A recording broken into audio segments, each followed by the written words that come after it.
الحمد لله وحده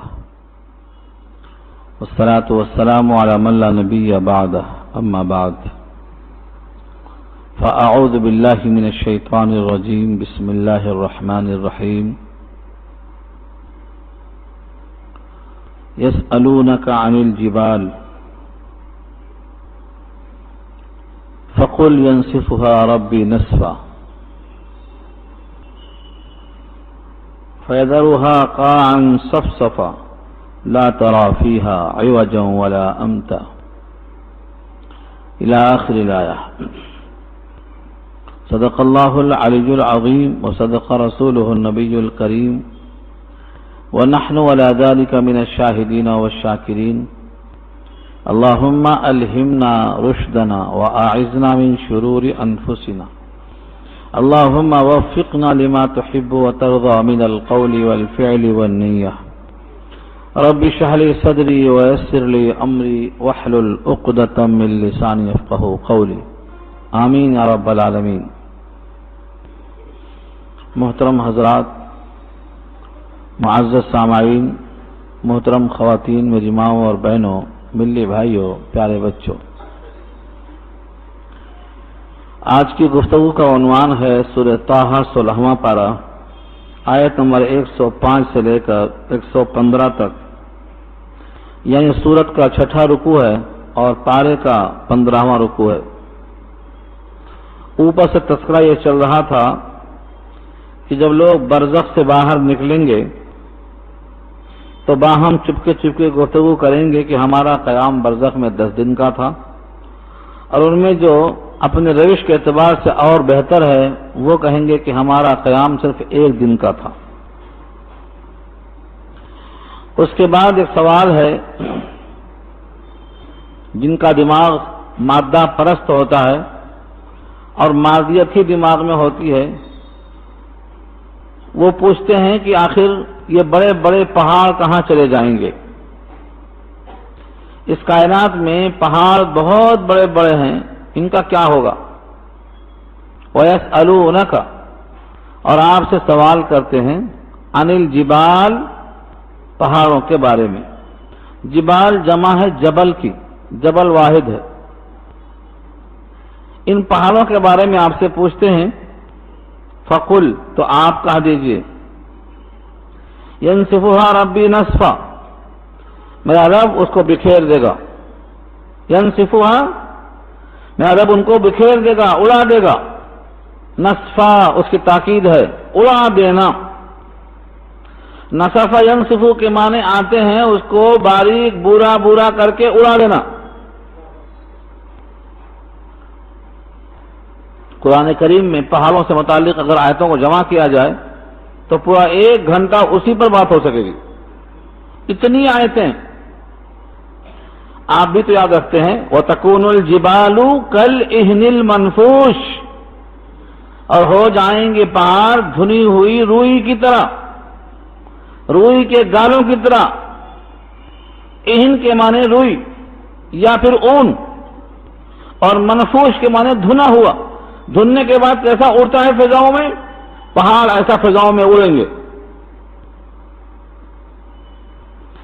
پہاڑوں کے بارے میں قرآن کریم نے یہ واضح پیغام دیا ہے کہ زمین کو کپی سے بچانے کے لیے ہم نے پہاڑوں کی میخ ٹھونک دیا ہے. والجبال ارساہا، پہاڑوں سے ہم نے زمین کو، چونکہ پانی پر رکھا ہے، اس میں کپ کپی ہوتی. پانی پر کوئی چیز رکھ کر دیکھیے، کشتی ہلتی رہتی ہے. یہ زمین پانی پر ہلتی رہتی. ارتعاش، کپ کپاہٹ، یہاں کے مکینوں کے لیے سکون غلط ہو جاتا. پہاڑوں کی میخ ٹھونک دیا ہے تاکہ زمین ٹھہر جائے، استقر ہو جائے. جب زمین میں قرار آیا تو مکینوں کو بھی قرار آیا. وہ پہاڑ کیا ہوں گے؟ روئی کے گالوں کی طرح اڑتے پھریں گے. تو اب زمین پر جب پہاڑ نہیں ہوں گے تو زمین کے اندر جو قرار ہے ختم ہو جائے گا، بے قراری آ جائے گی. جس طرح پانی پر کشتی ہلتی ہے، زمین پر یہی کپ کپی چھا جائے گی. اللہ اس پر قادر ہے. فَيَذَرُهَا قَاعًا صَفْصَفًا، پھر چھوڑ دیں گے زمین کو قاعن ایک ہموار اور مسطح بنا کر. اصل میں قاع کے معنی آتے ہیں حال کے، حال، قاعۃ الانتظار، انتظار کا حال. قاعتن کے معنی حال کے آتے ہیں. یہاں مراد ہے پوری زمین اتنا ہموار ہو جائے گی، صف صفا اس کی صفت ہے، بالکل زمین ہموار کر دی جائے گی، برابر کر دی جائے گی. کتنی مسطح کر دی جائے گی کہ اے مخاطب تو اس زمین میں نہ کوئی کجی دیکھے گا نہ کوئی پہاڑ کا ٹیلا دیکھے گا. لا ترا فیہا، تو نہیں دیکھے گا اس میں عوجا، کوئی کجی نہ ہمواری، ولا امتا، اور نہ کوئی بلندی دیکھے گا، کوئی ٹیلا ہی نہیں بچے گا، سب مسطح. یہاں تو یہ تذکرہ کیا گیا ہے اور سورہ ابراہیم میں کہا گیا ہے کہ یہ زمین ہم بدل کر نئی زمین بچھا دیں گے. اس زمین پر حساب و کتاب نہیں ہوگا. یوم تبدل الارض غیر الارض، اس زمین کو بدل کر ہم نئی زمین بچھا دیں گے تو زمین بھی چینج ہو جائے گی. جس اللہ نے اس زمین کو بچھایا ہے، والارض بعد ذلک دحاہا، دحاہا کے معنی بچھایا. جس اللہ نے زمین کو بچھایا ہے وہ اللہ زمین کو بدل کر نئی بچھا دیں گے. کپڑا بدلا جا سکتا ہے، کارپیٹ بدلی جا سکتی ہے، دنیا کی ہر چیز جو آپ کی قدرت میں ہے وہ آپ بدلتے ہیں. اللہ فرماتے ہیں ہم زمین کو بدل دیں گے. اس دن ایک آواز دینے والا دائی آواز دے گا، اس کی آواز پر سب بھاگے چلے آئیں گے، کسی کی مجال نہیں کہ چلو میں بعد میں آؤں گا، ہاں آج چلیے میں کل آؤں گا. آج تو بلانے والا بلاتا ہے چلیے نماز کے لیے، حی علی الصلاۃ، تو کہتے بھائی آپ پڑھ لو میں بعد میں پڑھ لوں گا. آج کیا دائی گزارش کرے گا، لیکن اس دن کا دائی قرآن کے الفاظ ہیں یومئذ، اس دن یتبعون الداعی، سب بھاگے چلے آئیں گے دائی کے پیچھے. یتبعون، پیچھے پیچھے چلے آئیں گے. دائی سے مراد یہاں پر اسرافیل علیہ السلام ہیں جن کے منہ میں اللہ نے سور کر رکھا ہے. جیسے ہی سور پھونکیں گے سب بھاگے چلے آئیں گے. لا عوج لہ، کوئی کجی نہیں ہوگی. فرشتہ کے پھونک مارنے کے بعد کوئی کجی نہیں. لا عوج لہ، عوج کجی، چہرہ پن، کوئی آئے نہ آئے، کسی کی مرضی آئے گا نہیں. لا عوج لہ، کسی کے لیے کوئی رکاوٹ نہ ہوگی، سیدھا چلے آنا پڑے گا. اور آتے ہوئے بھی باتیں کر لیتے ہوئے ہنسی مذاق ٹھٹے وغیرہ، فرمایا نہیں، آوازیں بند ہو جائیں گی، دب جائیں گی آوازیں. وخشعت الاصوات، اصوات جمع ہے صوت کی، صوت کے معنی آواز، اور خشعت یہ ماضی ہے، دب جائیں گی. خشع خوشو بنا اسی سے، دل میں اللہ کا خوف ہو تو خشیت کہا جاتا ہے. خشعت الاصوات، آوازیں دب جائیں گی. للرحمن، رحمان کے لیے، رحمان کا ایسا دبدبہ ظاہر ہوگا کہ سب کی آواز پست ہو جائے گی. فلا تسمعوا الا ہمسا، فلا تسمعوا، آپ نہیں سن سکیں گے، الا سوائے ہمسا کے. ہمسا کیا ہے؟ پاؤں کی آہٹ. جب کوئی آدمی دبے پاؤں چلتا ہے تو اس کے پاؤں میں جو کھس کھس کی آواز آتی ہے یہ ہے ہمسا. اس کو آہٹ کہتے ہیں اردو میں. وہ لوگ دبے ہوئے آواز کے ساتھ، جھکے ہوئے دل کے ساتھ ایسا خوف زدہ ہو کر آئیں گے کہ آپ سوائے ان کے پاؤں کی کھس کھس کے اور کوئی آواز نہیں سنیں گے. یومئذ، اس دن ایک اور حال ہوگا. ساری کائنات کے انسان اللہ ان کو پیغام دیتے ہیں. یومئذ، اس دن یہ بھی ہوگا، لا تنفع الشفاعت، نفع نہیں دے گی سفارش. لا تنفع، نفع نہیں دے گی. الشفاعت، شفاعت، یا تو نفع نہ دینے کا مطلب یہ ہے کہ کوئی سفارش ہی نہیں کرے گا، یا نفع نہ دینے کا مطلب یہ ہے سفارش کرے گا لیکن قبول نہیں ہوگی، یا نفع نہ دینے کا مطلب یہ ہے کہ جو شرائط ہیں نفع کے وہ شرائط نہ پائے جانے کی بنا پر سفارش کرے گا کوئی مگر فائدہ نہیں ہوگا۔ اللہ نے اس کی شرطوں کو بتا دیا ہے۔ پہلی شرط یہ ہے کہ رحمان کی اجازت ہو کہ ہاں ان کے لیے آپ سفارش کر سکتے ہیں۔ سب سے پہلے زبان کھولنے کے لیے رحمان کی اجازت چاہیے، پہلی شرط یہ۔ یومئذ لا تنفع الشفاعۃ الا من اذن له الرحمن، اذن له الرحمن، جس کے لیے رحمان نے اجازت دی ہو اس کے حق میں سفارش نفع دے گی۔ نمبر 2، ورضی له قولا، اور پسند ہو اس کے لیے بات، اس کے حق میں اللہ کو بولنا پسند ہو۔ اب شارحین نے لکھا ہے قرآن کریم کی بہت سی آیتوں کو سامنے رکھ کر، مثلا سورہ مدثر پارہ 29 کی آیت سامنے رکھ کر، سورہ شعراء پارہ 19 کی آیت سامنے رکھ کر، کہ اللہ تعالی اپنے بندوں سے راضی کب ہوں گے؟ ایمان پر راضی ہوں گے، کفر پر راضی نہیں ہوں گے۔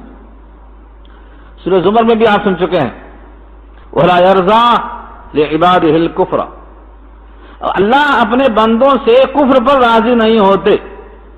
تو جو بندہ ایمان لے کر جائے گا اس کے حق میں اللہ راضی ہوں گے کہ ہاں اس کے حق میں آپ بات کر سکتے ہیں، اسی کے حق میں بات نفع دے گی۔ جتنے لوگ سفارش کریں گے فَمَا مِن شَافِعٍ، جہاں کہا گیا ہے جن کے پاس ایمان نہیں ہے ان کے حق میں کوئی سفارش نہیں ہے، اور جن کے حق میں ایمان ہے اگر وہ ایمان ذرہ برابر ہے، رائی کے دانے کے برابر ہے، سرسوں کے دانے کے برابر ہے، جو کے دانے کے برابر ہے، گیہوں کے دانے کے برابر ہے، تو اس کے حق میں سفارش قبول ہوگی۔ بلکہ اگر ایمان اس سے بھی کمزور ہے کہ کسی کو نظر ہی نہیں آ رہا ہے، وہ بھی رحمان کی رحمت کی وجہ سے بالآخر نکالے جائیں گے اور جہنم میں نہیں رہیں گے وہ بھی۔ لیکن شرط ہے ایمان ہونا، اور وہ ایمان جو بوقت خاتمہ باقی رہے۔ اور جن کے حق میں ایمان نہیں ہے ان کے حق میں رحمان نہ تو اجازت دیں گے اور نہ ان کے حق میں راضی ہوں گے۔ اس لیے سفارش کرنے والے کو چاہیے کہ سب سے پہلے دیکھیں سفارش کس کی ہو رہی ہے، صاحب ایمان کی یا صاحب ایمان نہیں ہے۔ پوری بحث سن چکے ہیں، سورۃ توبہ میں بھی آ چکی ہے۔ حضرت ابراہیم نے اپنے والد کے لیے سفارش کی تھی مگر وہ مشرک تھے۔ جب ان کو معلوم ہو گیا کہ وہ اللہ کے دشمن ہیں شرک کی وجہ سے، تو انہوں نے کہا میں اب بری ہوں، میں سفارش نہیں کروں گا۔ فلما تبین له انه عدو للہ تبرأ منه، برات کا اظہار کر دیا۔ خلیل اللہ جیسے پیغمبر نے اپنے باپ کے حق میں سفارش سے برات کا اظہار کر دیا کہ میں نہیں کروں گا سفارش۔ تو ایمان کی شرط رکھا اللہ نے، وہی ایمان جو مرتے وقت ساتھ جائے۔ دنیا کی ہر چیز سے زیادہ قیمتی ایمان یہاں سمجھ میں آتا ہے کہ اللہ کے پاس سفارش قبول کیے جانے کے لیے ایمان کی ضرورت ہے۔ فرمایا یومئذ، اس دن لا تنفع الشفاعۃ، سفارش نفع نہ دے گی، الا من اذن له الرحمن، مگر ایسے شخص کو کہ جس کے واسطے خدائے رحمان نے اجازت دے دی ہو، ورضی له قولا، اور اس کے بولنے کے واسطے پسند کر لیا ہو۔ اب کوئی کہے گا کہ اجازت کے لیے جو ایمان شرط ہے، ہم ایمان دل میں نہیں بھی ہے تو کہہ دیں گے ایمان ہے، کیونکہ وہ تو قلب کے اندر کی بات ہے، ایمان تو نظر نہیں آتا، ایمان دل میں ہوتا ہے، اور دل کے اندر کی بات ہم جو چاہیں گے وہ کہہ دیں گے۔ آج انسان جب جھوٹ بولتا ہے تو وہ سمجھتا ہے کہ یہ تو میرے دل کی بات ہے، اسے کیا معلوم۔ مگر اللہ نے فرمایا کہ تم وہاں ایمان نہ رکھ کر ایمان کا دعویٰ نہیں کر سکتے۔ کیوں؟ یعلم ما بین ایدیہم وما خلفہم، وہ جانتے ہیں، یعلم جانتے ہیں، اللہ ما بین ایدیہم جو لوگوں کے سامنے ہے، وما خلفہم جو لوگوں کے پیچھے۔ سامنے کا مطلب جو وہ کر چکے ہیں، اور خلفہم جو ان کے پیچھے آنے والا عمل ہے، اللہ دونوں سے واقف ہے۔ یا جو دنیا میں رہ کر آگے بھیج چکے ہیں وہ بھی، جو بعد میں آئے گا وہ بھی۔ یہ ٹکڑا تفصیل کے ساتھ آ چکا ہے سورہ بقرہ میں آیت الکرسی کے ذیل میں۔ تو اللہ کا علم مخلوق کا احاطہ کیے ہوئے ہے. اگر کوئی جھوٹ بولنا چاہے گا تو بھول نہیں سکتا. کیوں؟ یعلم السر و اخفا. جو بات دل میں سر ہے، راز ہے، وہ بھی اللہ جانتے ہیں، اور اخفا جو اس سے زیادہ مخفی ہے، یعنی ابھی دل میں آئی نہیں، آئندہ آئے گی، وہ بھی اللہ جانتے. اس لیے بندہ ایمان نہ رکھ کر ایمان کا دعویٰ نہیں کر سکتا. ولا یحیطون به علما، اور لوگ احاطہ نہیں کر سکتے اس کے علم کا.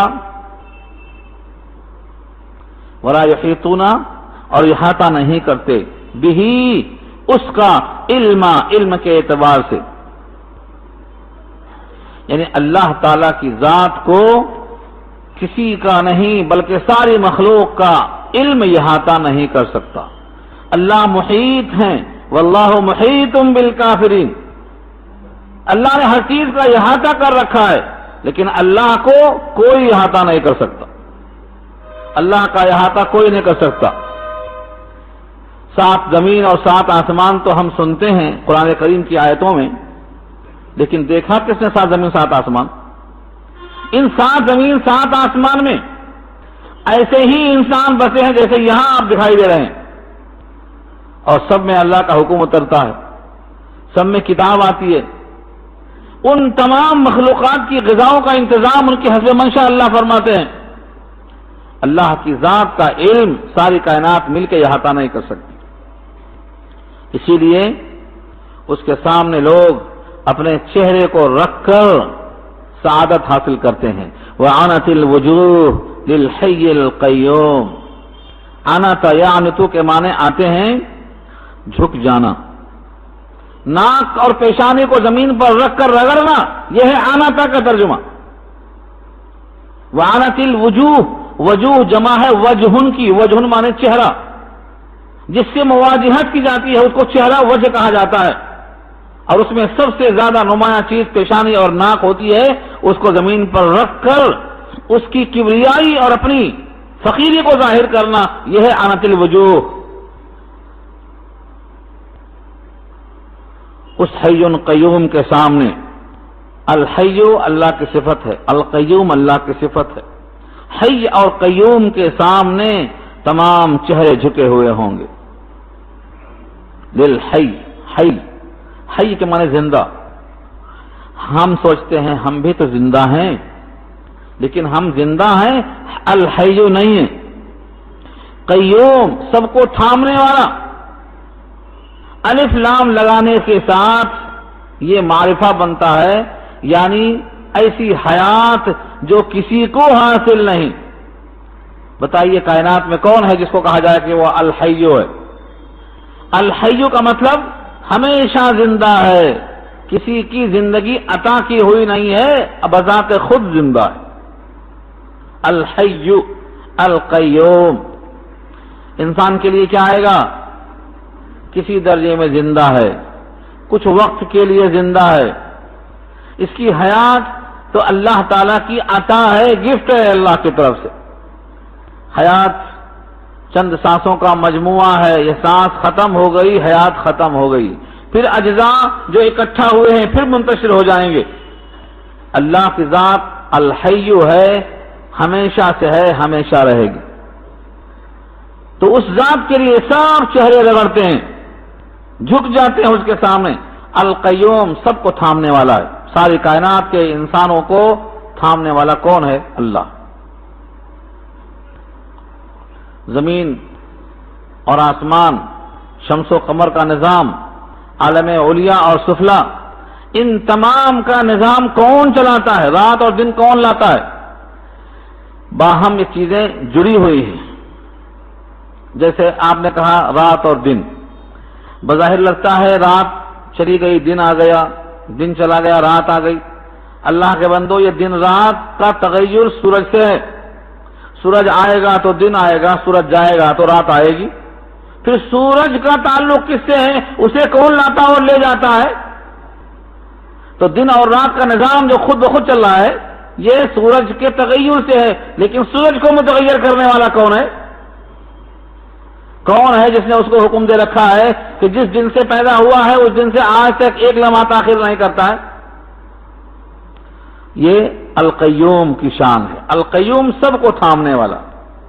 اللہ فرماتے ہیں کل فی فلک یسبحون، سورج اپنے محور میں، چاند اپنے محور میں، تمام سیارے اپنے محور میں گردش کرتے ہیں، ذرا سر منہ انحراف نہیں کرتے. کل فی فلک یسبحون، سب اپنے محور میں گردش کرتے. تو یہ القیوم کی ذات ہے. قیوم اور حی کے سامنے سب کے چہرے جھکے ہوئے ہیں. یہ کامیابی کا راستہ ہے. اور جو حی قیوم کے سامنے گردن جھکانے سے گریز کرتا ہے بلکہ دوسروں کے سامنے جھکا کر شریک کر دیتا ہے اس کے، اللہ فرماتے ہیں وقد خاب من حمل ظلما، اور ایسا شخص ناکام ہو گیا. وقد خاب، خابا مانے خائب و خاسر، ناکام ہو گیا. کون؟ من حمل، جس نے لادا ظلم کو. قرآن کریم نے ظلم کی تشریح بہت مقامات پر کر دیا اللہ نے، کئی مقامات پر. ظلم چھوٹا بھی ہوتا بڑا بھی ہوتا. سورہ انعام کی بحث میں ہم نے گفتگو کی تھی کہ امام بخاری نے ایک باب قائم کیا ہے، باب ظلم دون ظلم.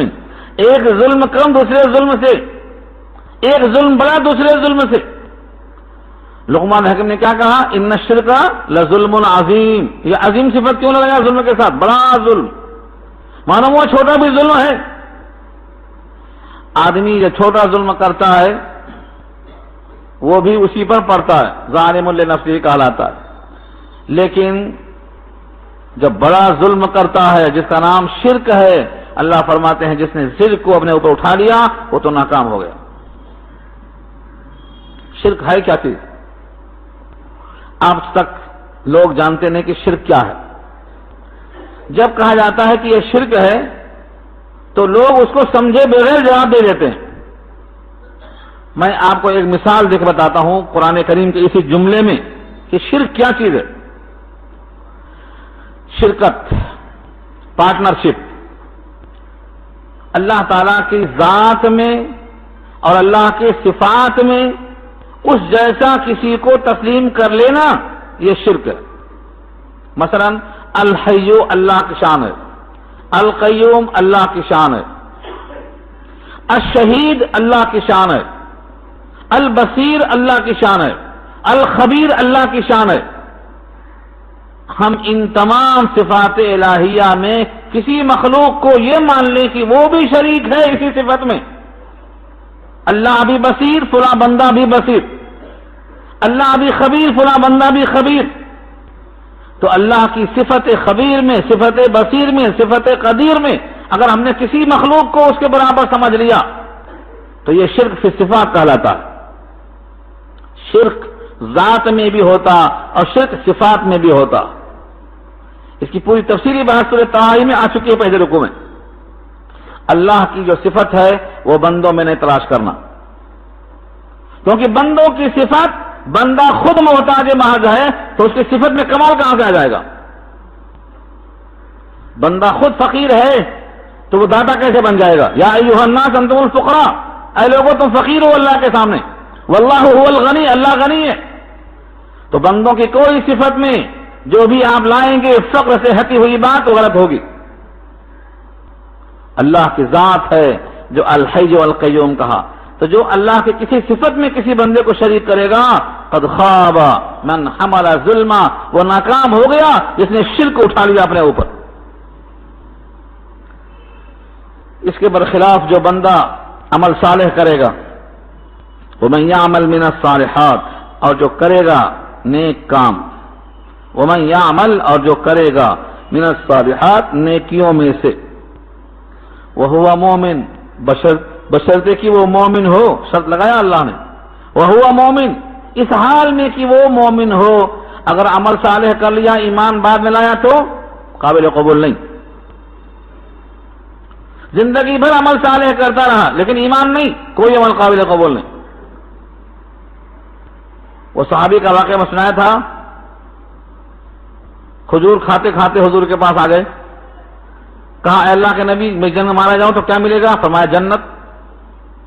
کہا پہلے لڑ لوں پھر کلمہ پڑھ لوں، یا پہلے کلمہ پڑھ لوں پھر لڑ لوں؟ حضور پاک نے فرمایا کلمہ پڑھے بغیر مرو گے جہنم میں جاؤ گے، کلمہ پڑھ کے جاؤ گے جنت میں جاؤ گے۔ یعنی جہاد میں جا رہے ہیں، نیک عمل اس سے اچھا کیا ہو سکتا؟ دنیا کے سارے عمل کی میں گنتی نہیں کر سکتا آپ سے، صدقہ ہو، خیرات ہو، کھانا کھلانا ہو، کچھ بھی کام کر لو آپ، لیکن جہاد سے بڑا کون سا کام ہوگا؟ آقا نے فرمایا کلمہ پڑھے بغیر مرو گے جہنم میں جاؤ گے، اور کلمہ پڑھ کے مرو گے جنت میں جاؤ گے۔ انہوں نے کہا کہ ٹھیک ہے پہلے کلمہ پڑھ لو، کلمہ پڑھ لیا، کھجوریں ہاتھ میں تھی، کہا کلمہ پڑھنے کے بعد جنت میں جا کر کھائیں گے، یہ کھجوریں یہاں کھا کے ٹائم کیوں خراب کرنا، پھینک دیا، کھجوریں ہاتھ سے پھینک دیا اور تلوار لیے چلے گئے میدان کارزار میں، اور خبر آئی شہید ہو گئے۔ آقا نے کیا تبصرہ کیا؟ فرمایا عمل قلیل اجر کثیر، بہت کم عمل کیا لیکن اجر بہت مار لے گیا، شہادت لے کے چلا گیا، ایک وقت نماز پڑھنے کا موقع نہیں ملا۔ تو کلمہ پڑھنا یہ ہے وہ مومن، پہلے ایمان ہو، اگر ایمان نہیں ہے تو عمل صالح کی کوئی قیمت نہیں ہے بازار میں۔ اللہ نے قرآن میں کہا ہے سورہ کہف کے آخر میں کہ ہم تو ترازو ہی نہیں لگائیں گے، ترازو ہی نہیں لگائیں گے۔ اگر کسی کا عمل صالح نہیں ہے تب بھی، اور عمل صالح ہے لیکن ایمان کے بغیر ہے، ہم ترازو نہیں لگائیں گے۔ فلا نقیم لهم یوم القیامت وزنا، وزن کرنے کی ترازو لگائیں گے نہیں۔ لا يسأل عن ذنبه انس ولا جان، نہ انسان نہ جنات، اگر ایمان نہیں ہے تو توڑا کیا جائے گا؟ یہاں وہی شرط رکھا اللہ نے۔ امام اعظم ابو حنیفہ رحمۃ اللہ علیہ نے اس آیت سے استدلال کیا ہے کہ عمل صالح ایمان کا جز نہیں ہے، شرط ہے۔ اعمال ایمان کے لیے تکمیل کا ذریعہ، یہی سے اخذ کیا انہوں نے، وَمَن يَعْمَلْ مِنَ الصَّالِحَاتِ وَهُوَ مُؤْمِنٌ، اور جو عمل صالح کرے گا بشرطے کہ وہ مومن ہو۔ معلوم یہ ہوا ایمان اور چیز ہے، اعمال صالحہ اور چیز ہے۔ عمل صالح جزو ایمان نہیں بن سکتا، ہاں مکملات ایمان ہے۔ یہ بخاری کے درس میں بحث آ چکی ہے۔ اللہ فرماتے ہیں اگر ایمان کی حالت میں عمل صالح کرے گا تو اس کے لیے دو خوشخبری ہے، فلا یخاف، تو وہ خوف نہ کھائے، اندیشہ نہ کرے، ظلم ولا ہضم، نہ ظلم کا اندیشہ کرے اور نہ ہضم کا۔ ظلم کیا ہے؟ ظلم کا مطلب یہ ہے کہ بندے کے اعمال میں سے ہر عمل کا ثواب نہیں ملا، ڈنڈی مار دی گئی، پھل کم آیا، تو کیا کہا قرآن نے؟ فلا تظلموا، ہاں ولم تظلم منہ شیئا، کہا سورہ کہف میں، پھل کم نہیں آیا تو ظلمہ کے معنی نہ کسا، یعنی جتنا حق تھا عمل پر اجر ملنے کا اس میں ہم کوئی کمی نہیں کریں گے۔ اگر تم نے ایک بار سبحان اللہ کہا ہے تو اس کا اجر ملے گا۔ ایمان والا بندہ یہ نہ ڈرے کہ میرا عمل ضائع ہوگا۔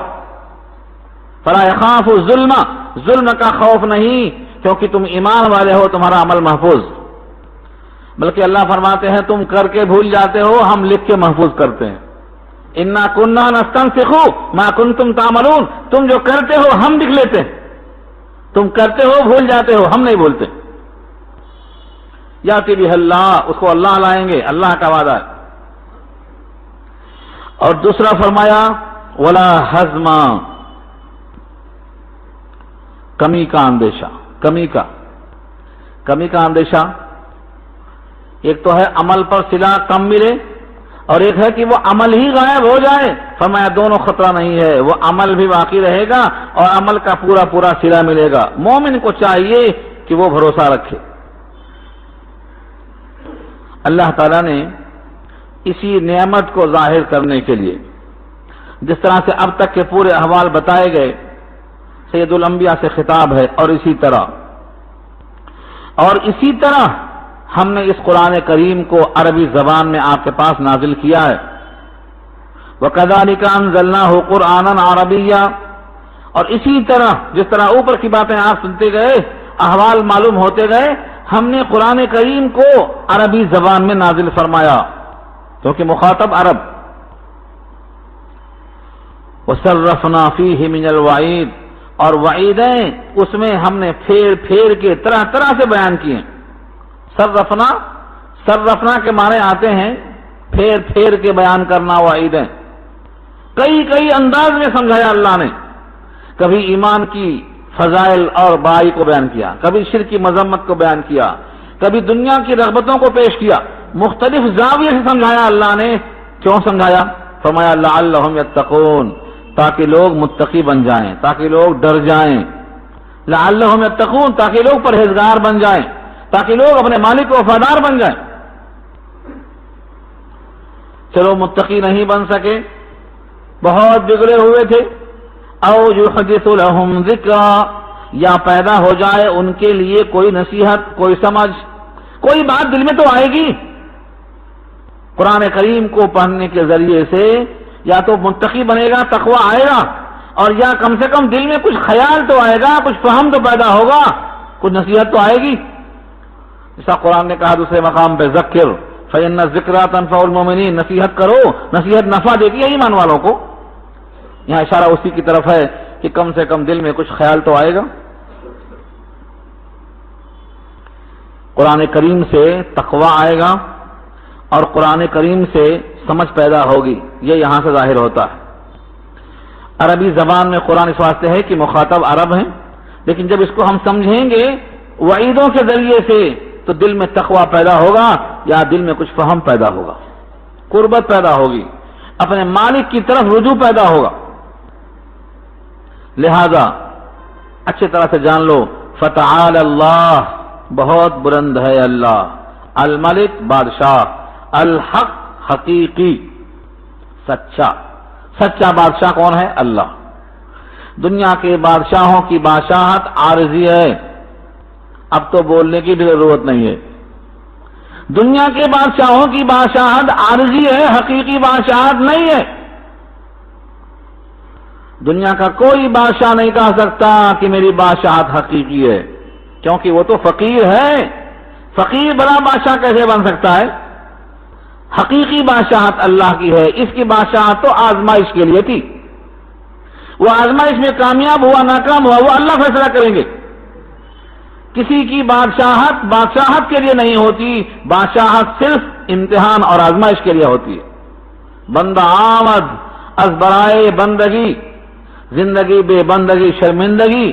چاہے وہ بندگی کرے بادشاہ بن کے یا فقیر بن کے، عابد و زاہد بن کے یا مزدور بن کے، شہری بن کے یا دیہاتی بن کے، اس کو تو آزمائش میں امتحان میں اترنا ہے. کسی کو مقام شکر دے دیا اور کسی کو مقام صبر دے دیا. حقیقی بادشاہ تو صرف اللہ. فرمایا فتعال اللہ الملک الحق، بس بلند ہے اللہ جو بادشاہ ہے حقیقی عالی شان. اللہ کی بادشاہت پر مجھے ایک روایت یاد آئی. کتاب الامارات مشکات جلسانی میں ابو دردہ راوی ہیں رضی اللہ عنہ. طویل حدیث ہے، میں اس کا ایک ٹکڑا پیش کر رہا ہوں. اللہ تعالیٰ فرماتے ہیں، حدیث قدسی اسی کو کہتے ہیں، براہ راست اللہ مخاطب فرماتے ہیں بندوں سے، انا ملک الملوک وقلوب الملوک فی بیدی اقلب کیف اشاء. میں بادشاہوں کا بادشاہ ہوں، بادشاہوں کے دل میری چٹکی میں ہیں، میں جس طرح چاہتا ہوں الٹتا ہوں پلٹتا ہوں. اور آگے طویل حدیث کا خلاصہ یہ ہے کہ جب تم پر کوئی حاکم بادشاہ ظلم کرے تو بادشاہوں کو کوسنا چھوڑ دو، ان پر برا بھلا کہنا چھوڑ دو. یہ دیکھو کہ ان کو تم پر مسلط کس نے کیا ہے، اس مالک کو راضی کرنے میں لگ جاؤ. میں ان کے دلوں کو تم پر مہربان کر دوں گا. اتنی وضاحت کے بعد بھی ہم انہی کو کوستے بیٹھے ہیں. اعمالکم عمالکم، تمہارے اعمال تمہارے حاکم ہیں. تم اللہ سے بغاوت کر کے سمجھتے ہو کہ ہم بہت آزاد ہیں. اللہ سے بغاوت کرو گے ایسے سرکش تم پر مسلط کر دیے جائیں گے. اور جب بندہ اللہ کا ہو جاتا ہے تو ان کی سرکشی محسوس نہیں ہوتی. اور اگر کبھی ایسا پیش بھی آ جائے کہ ہم بڑے اچھے اعمال کرتے ہیں پھر بھی ہم پر مسلط معلوم ہو رہے ہیں تو اکثریت کا خیال کیا جاتا ہے، گیہوں کے ساتھ گھن بھی پسا جاتا ہے. اور تیسری بات یاد آئی مجھے، نبی صلی اللہ علیہ وسلم نے صحابہ میں سے جو انصار تھے، انصاری صحابہ جو نبی کا استقبال کیا تھا، ان کو فرمایا دیکھو میرے بعد دنیا میں تم ترجیح دیکھو گے، مطلب یہ ہے حقدار کو حق نہیں ملے گا، دوسروں کو مل جائے گا، تم کو جو ملنا چاہیے تم کو نہیں ملے گا، تو تم بے صبری کا مظاہرہ نہ کرنا، صبر کرنا، یہاں تک کہ حوض کوثر پہ مجھ سے ملاقات کر لو۔ اتنا طویل صبر کرنے کا حکم دیا رسول اللہ نے، صبر کرو یہاں تک کہ حوض کوثر پر میرے ہاتھوں سے ہمیں کوثر لے لو۔ تو کبھی ایسا بھی ہو سکتا ہے۔ حقیقی بادشاہ ایک ہے، فتعال اللہ الملک الحق، بس اللہ بلند عالیشان جو حقیقی بادشاہ ہے۔ ولا تعجل بالقرآن من قبل ان يقضى اليك وحيه، اور قرآن کے ساتھ جلدی مت کرو۔ یہ اصل میں جملہ معترضہ ہے۔ سید الانبیاء محمد مصطفیٰ صلی اللہ علیہ وسلم جب جبریل امین قرآن سناتے تھے تو آپ جبریل کے ساتھ ساتھ پڑھتے تھے، اس اندیشے سے کہیں ایسا نہ ہو جبریل پڑھ کے چلے جائیں اور یہ بھول جائے، حافظے سے نکل جائے۔ یہی مضمون یہاں بھی ہے، یہی مضمون سورہ قیامہ پارہ 29 میں بھی ہے۔ وہاں فرمایا لا تحرک بہ لسانک لتعجل بہ، زبان کو قرآن کے ساتھ جلدی جلدی اجرت کے ساتھ مت چلائیے۔ اور یہاں فرمایا قرآن کے ساتھ قرآن پڑھنے میں آپ جلدی مت کیجیے، وہی کہ آپ کی طرف پورا نازل ہو چکنے سے پہلے۔ ولا تعجل بالقرآن، جلدی مت کرو قرآن کے ساتھ، من قبل، اس سے پہلے، ان يقضى الیک وحی، کہ پوری ہو جائے آپ کی طرف وحی، یعنی اللہ کا پیغام آپ کے پاس پورا آ جائے، اس سے پہلے جلدی مت کرو، یعنی وہ پورا سنا دیں اس کے بعد پڑھو۔ رہا سوال یہ کہ بھول جائے گا، اللہ نے اس کا وعدہ کر لیا ہے سورہ قیامہ میں، ان علینا جمعہ وقرآنہ، ہمارے ذمہ ہے اس کا سینے میں جمع کرا دینا، زبان سے پڑھوا دینا، ثم ان علینا بیانہ، اور زبان سے وضاحت کرانا ہمارے ذمہ ہے، اللہ نے واضح کر دیا ہے۔ اس کے بعد پھر نبی صلی اللہ علیہ وسلم کبھی بھی ساتھ نہیں پڑھتے، جبریل کے پڑھ چکنے کے بعد پھر آپ پڑھتے تھے، اور ماشاءاللہ جیسا اترا ویسا پڑھتے تھے، دل جو اترتا تھا زبان سے آپ نکالتے تھے، اور سارے انسان فیضیاب ہوتے تھے۔ قرآن کریم جب پڑھا جائے تو اس کو سنا جائے، جب قرآن پڑھا جائے تو سنا جائے۔ وَإِذَا قُرِئَ الْقُرْآنُ فَاسْتَمِعُوا لَهُ، آج قرآن کے ساتھ بڑا مذاق ہو رہا ہے۔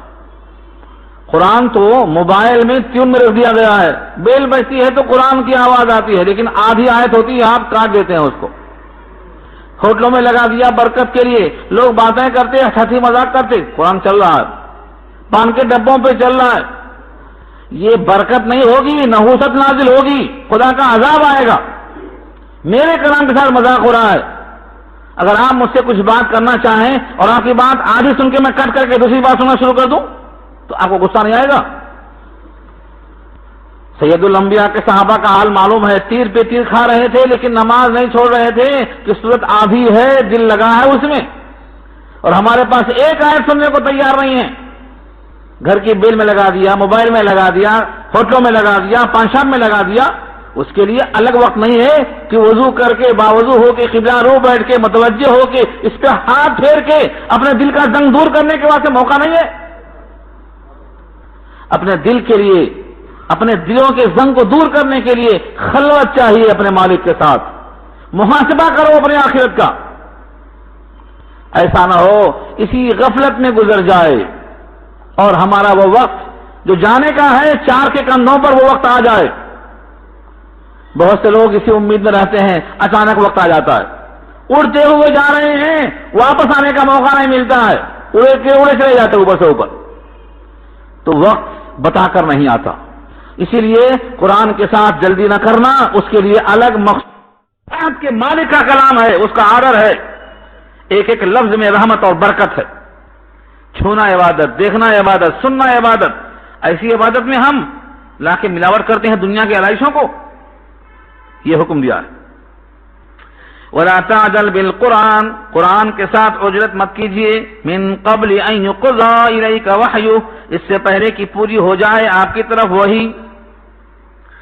البتہ قرآن کریم کو رغبت کے ساتھ حل من مزید، اور دیجیے اور دیجیے، اس کے لیے اے نبی آپ دعا کر لیجیے، وقل، اور کہیے ربی زدنی علما، ربی زدنی علما، اے میرے رب زیادہ کر دے مجھ کو علم میں۔ اللہ اکبر، کس کو خطاب ہے، کس کا خطاب ہے؟ قرآن کے ساتھ جلدی نہ کرو، لیکن یہ دعا کرو، اس دعا کے جملے پر غور کرو، اے میرے رب میرے علم میں اضافہ کر۔ دنیا میں اللہ نے جن جن کو علم تقسیم کیا ہے، سارے علوم اللہ نے جتنا دنیا میں تقسیم کیا ہے، سید الانبیاء سے زیادہ کسی کو نہیں دیا ہے۔ اللہ کے بعد سب سے زیادہ علم سید الانبیاء کا ہے، لیکن یہ درخواست اللہ کے سامنے کون پیش کرے؟ سید الانبیاء کو خطاب ہے، اے میرے محبوب آپ جلدی مت کرو، بس یوں کہا کرو ربی زدنی علما، اور بس آپ کا یہ کہنا میرے واسطے، میں آپ کو علم دیتا رہوں گا، بڑھاتا رہوں گا۔ اس میں جو آیتیں آ چکی ہیں ان کا باقی رکھنا بھی شامل، جو آئندہ آنے والی ہیں اس اضافے کو بھی شامل، ان آیتوں کا جو مفہوم ہے اس مفہوم کو دل میں وسعت کے ساتھ بٹھا دینا وہ بھی شامل ہے۔ اور ہمیں سبق ملتا ہے کہ جب سب سے زیادہ علم والے رب نے سب سے زیادہ جس کو علم دیا ہے محبوب دو عالم کو یہ حکم دیا ہے کہ آپ یوں دعا کرتے رہیے، تو ہم جیسے کم علموں کو کیا کرنا چاہیے؟ ربی زدنی علما کا ورد تصویر لے کے کرنا چاہیے، ہمیشہ پڑھتے رہنا چاہیے، صبح شام رات دن۔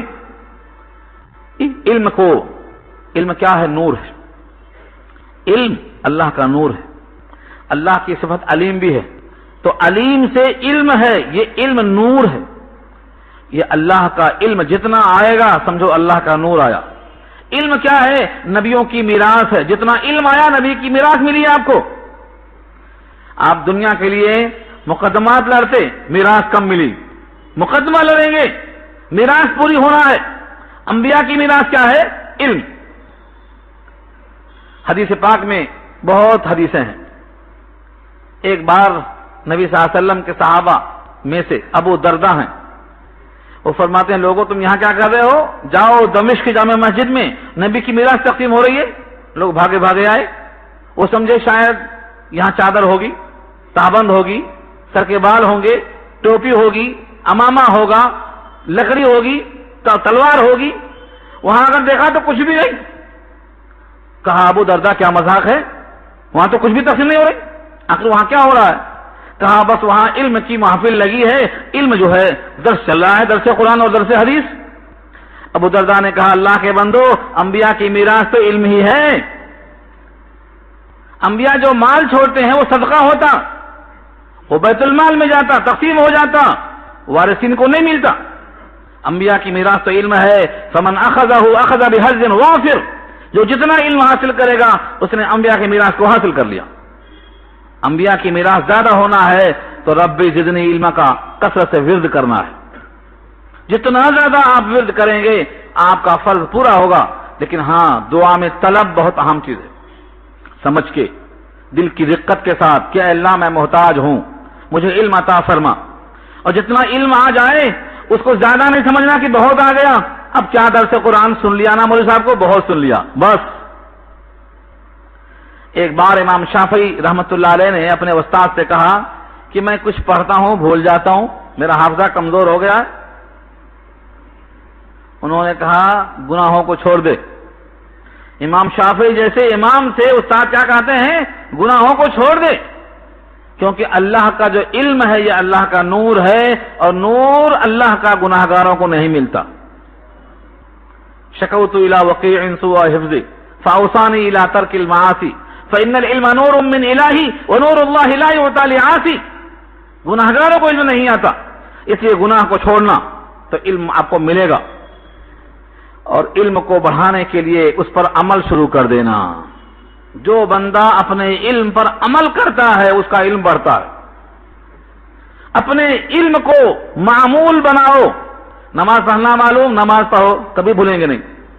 وضو کی دعائیں معلوم، وضو دعا کر کے کرو، کبھی دعائیں نہیں بھولیں گی. آپ کو جتنا علم ہے اس پر عمل شروع کر دو، آپ کا علم کبھی ختم نہیں ہوگا.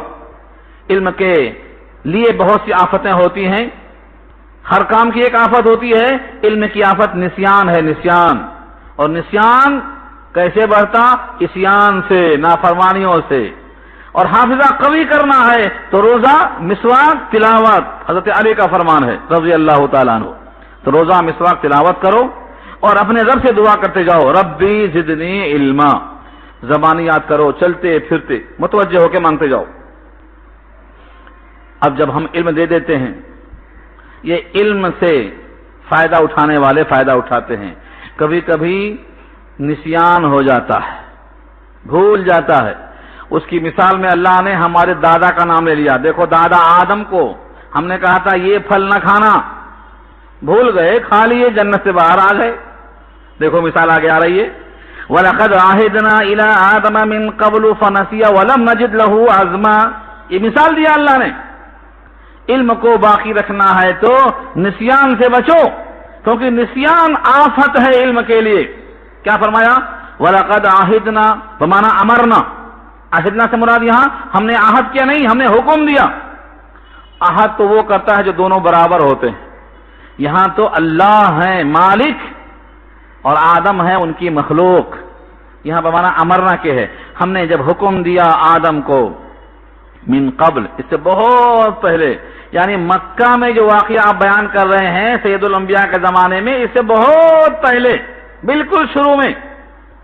فنسیا، آدم بھول گئے، آدم پر نسیان آیا، بھول گئے. وَلَمْ نَجِدْ لَهُ عَزْمًا، اور ہم نے نہیں پایا ان کے اندر عزم. عزم کیا چیز ہے؟ پختہ ارادہ. انسان کے دل میں جو خیال آتا اور جاتا ہے اس کے کئی درجے ہیں. دل میں آپ کی ایک بات آئی اور چلی گئی، اس کا نام کیا ہے؟ وسوسہ. وسوسہ، آیا چلا گیا، آیا چلا گیا. دل ایک باتیں کرتا ہے اسی سے. کبھی کبھی تو غلط چیزیں دماغ میں آتی ہیں، انسان سوچتا ہے، مزے بھی لیتا ہے، وہ حدیث نفس ہے. اور کبھی کبھی وہ بات فوراً نہیں چلی جاتی، تھوڑی دیر دماغ میں پکاتی، ایسا کیے تو ایسا ہوگا، ویسا کیے تو ایسا ہوگا، پکاتی رہتی تھوڑی دیر تک.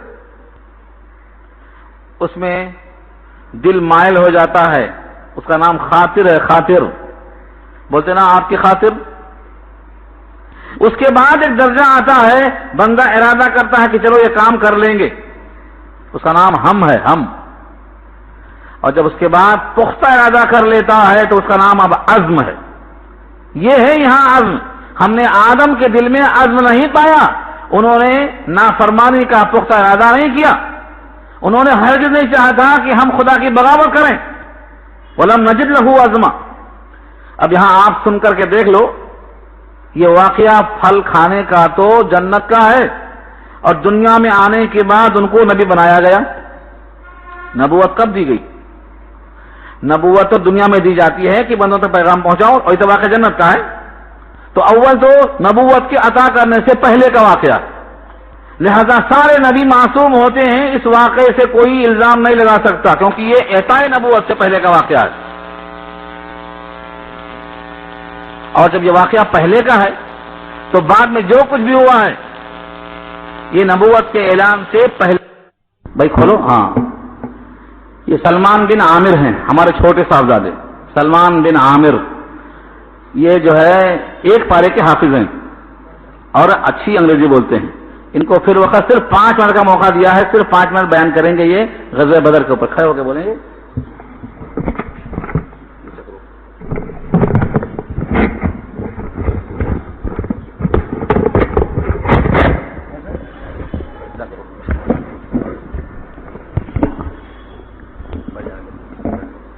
السلام علیکم ورحمۃ اللہ وبرکاتہ. الحمد للہ وحدہ والصلاة والسلام على من لا نبی بعد. اما بعد فاعوذ باللہ من الشیطان الرجیم. بسم اللہ الرحمن الرحیم.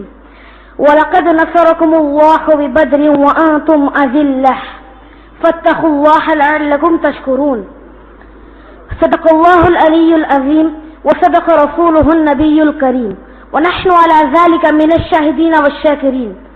اللهم ألهمنا رشدنا وأعذنا من شرور أنفسنا. اللهم وفقنا لما تحب وترضى من القول والفعل والنية. رب اشرح لي صدري ويسر لي أمري واحلل عقدة من لساني يفقهوا قولي. آمین یا رب العالمین. محترم حضرات، معزز سامعین، محترم خواتین، میری ماؤں اور بہنوں، پیارے دوستوں، اللہ رب العزت کا ارشاد ہے کہ یقیناً تم پر مدد کیا اللہ نے بدر کے مقام پہ جبکہ تم کمزور تھے. اصحاب بدر کی تعداد 313 تھی اور کافروں کی 1000. حفیظ جالندری نے کیا خوب کہا ہے، نہتے 313 بشر ذوق شہادت میں خدا کے نام پر نکلے محمد کی قیادت میں. نہ کثرت تھی نہ شوقت تھی نہ کچھ سامان رکھتے تھے، فقط اخلاص رکھتے تھے، فقط ایمان رکھتے تھے. 17 رمضان بروز جمعہ سن 2 ہجری یہ معرکہ حق و باطل کا وجود میں آیا.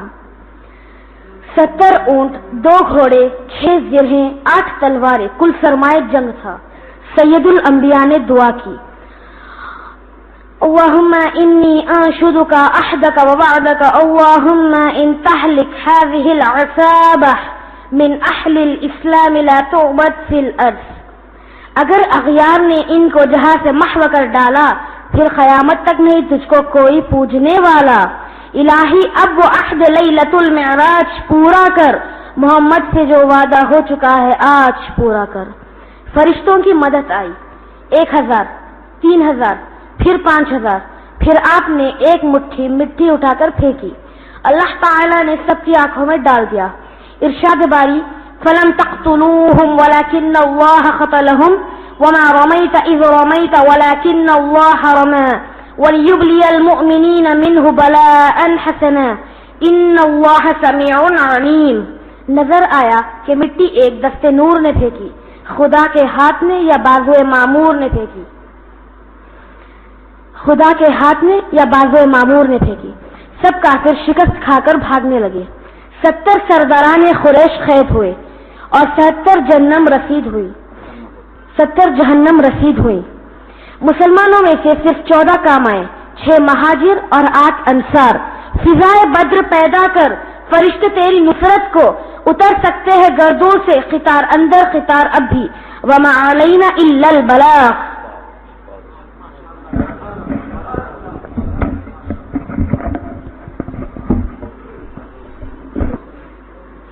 الحمد للہ رب العالمین والصلاة والسلام علی سید المرسلین. یا حی و قیوم برحمتک نستغیث. یا رب لک الحمد کما ینبغی بجلال وجهک العظیم. اللهم لا احصی ثناء علیک انت کما اثنیت علی نفسک. اللهم لا مانع لما اعطیت ولا معطی لما منعت ولا ينفع ذا الجد منک الجد. اللهم انا نسألک علما نافعا ورزقا واسعا وشفاء من كل داء. وصلی اللہ تعالی علی خیر خلقہ سیدنا و مولانا محمد و آلہ و اصحابہ اجمعین برحمتک ارحم الراحمین.